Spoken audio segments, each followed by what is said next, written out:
Wow, people love me.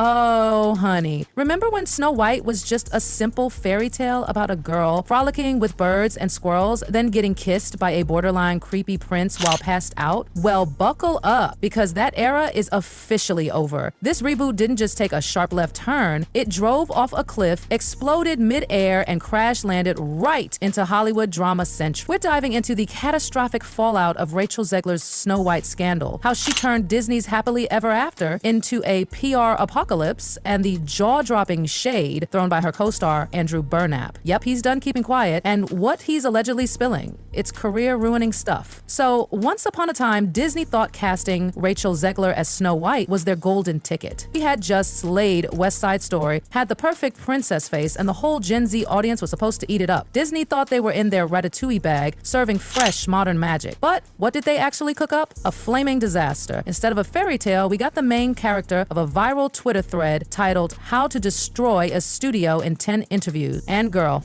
Rachel didn't just fumble the bag, she set it ablaze, chucked it into a pit, and posted a smug TikTok from the ashes. Let's roll it back. The original Snow White came out in 1937, a legend, the foundation of Disney princess lore. Sure, the prince was a little stalkery. He showed up singing in the forest like he was a lovesick Disney Drake. But Rachel didn't just say it was outdated. Nope.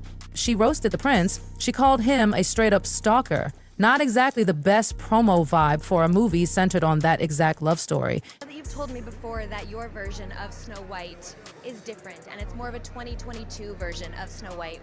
What did you mean by that? I mean, you know, the original cartoon came out in 1937, and very evidently so. There's a big focus on her love story. With a guy who literally stalks her. Yeah. Weird. Super weird. So we didn't do that this time. And then there's the moment Rachel casually said Andrew Burnap scenes might get chopped.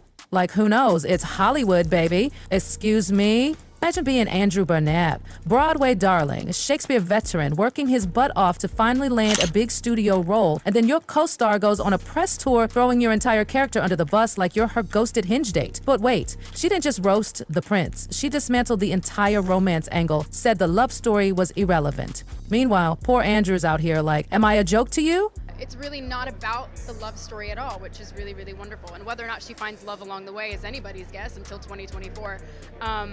All of Andrew's scenes could get cut. Who knows? It's Hollywood, baby. But it's one of those things. So true, it's an inner journey that she goes on to find her true self, and she meets a lot of people along the way that make the journey really incredible. Now let's be clear, Andrew Burnap is no random background actor. He's a trained stage professional. When he got the call from Disney, he literally ran outside and screamed, thinking his career was about to skyrocket. And it did, straight into a dumpster fire. By the time the promo cycle rolled around, Andrew was ghosted. No cute photo ops, no duo interviews. Rachel treated him like an NPC in the Rachel Zegler show. Insiders even claim Rachel pushed to shorten his scenes because his storyline didn't match her narrative. Girl, this is Snow White, not Euphoria. Sit down. But Rachel wasn't done collecting enemies. Oh no. Next target, Gal Gadot. You know Wonder Woman? She played the evil queen in this doomed reboot. And things between her and Rachel, a hot mess. Right in the middle of Disney's $100 million press tour, Rachel decided it was the perfect time to post a political statement supporting Palestine. Meanwhile, Gal Gadot is literally Israeli and served in the military. So now you've got the two lead actresses center stage in a global political feud while trying to sell a kid's fairy tale. Guess what happened next? Gal started receiving death threats. Disney had to increase security. Executives were having meltdowns. One source said producer Mark Platt had to fly to New York just to confront Rachel in person, like a parent pulling up to school after seeing their kids' IG stories go viral for the wrong reasons. And then came the Trump saga. Because why stop at alienating one political side when you can go for both? Rachel posted that she hoped Trump supporters and Trump himself never know peace. She called them a deep, deep sickness. Okay, but someone should have reminded her. Disney tickets? Yeah, a lot of those are bought by suburban families who vote red. Suddenly, half the country was boycotting the movie before it even premiered. And to everyone who hates when I win, the winged victory came to the Louvre in pieces, and people still line up to see her. And I can only hope that despite my flaws, and despite my cracks and my breaks, and there are many of them, that at every premiere and everything I do, people will wait in line to see. Dumb things I've said, I don't absolve myself from that. I'm not sitting here being like, I'm 21, please forgive me. Like, the stupid shit I've said and done is stupid. But it's hard. And it's lonely. It's very lonely. I just know that if that loneliness can exist, so can other things, and I will be okay. And let's be real, no one's trying to hear about geopolitical feuds and presidential takedowns at a Snow White press tour, so release day comes and it's DOA. Rachel even filmed herself going to see her own movie. The theater? Empty. Like birthday party at Chuck E. Cheese and no one shows up vibes. And of course that moment went viral. Not in the you go girl way, but more like look at this flop in 4K kind of way. Wow, people love me.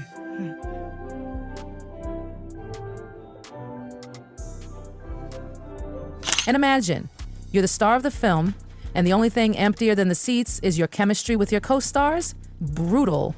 Back to Andrew Burnap.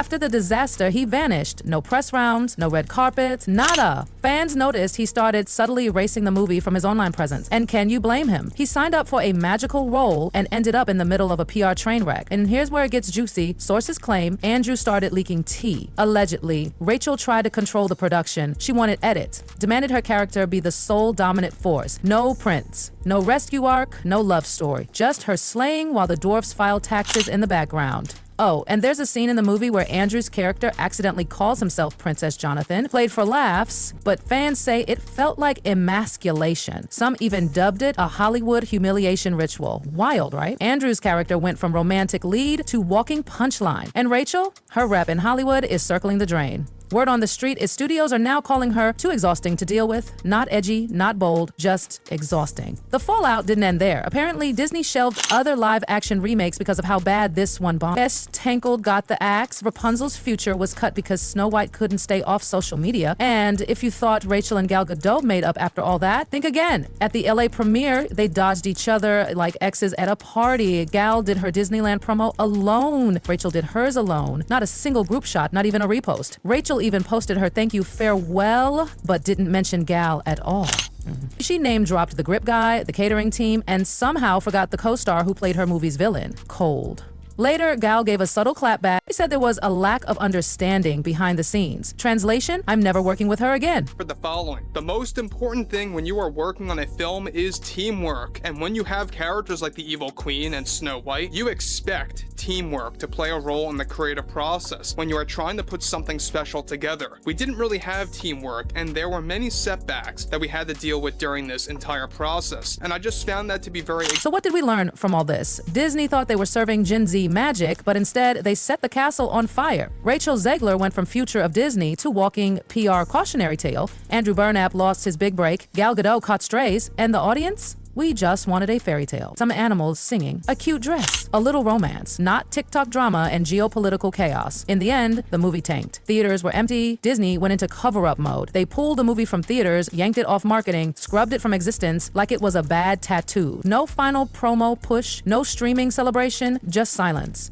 And if that wasn't enough, countries like Lebanon didn't just delay or censor the film, they banned it. Belong banned. No screenings, no streaming, no nothing. This wasn't just a PR fail, it was a meltdown. Rachel Zegler went from Disney's Golden Girl to the face of one of its most expensive disasters. TOs are already distancing themselves, casting directors are taking notes on what not to do, and just like that, a fairy tale turned into a case study on how to destroy a movie one press tour at a time. So, what do y'all think? Is Rachel's career done? Undone? Or is there still a comeback plot twist waiting to happen? Let us know in the comments, like, and subscribe because this tea is far from over. This tea is far.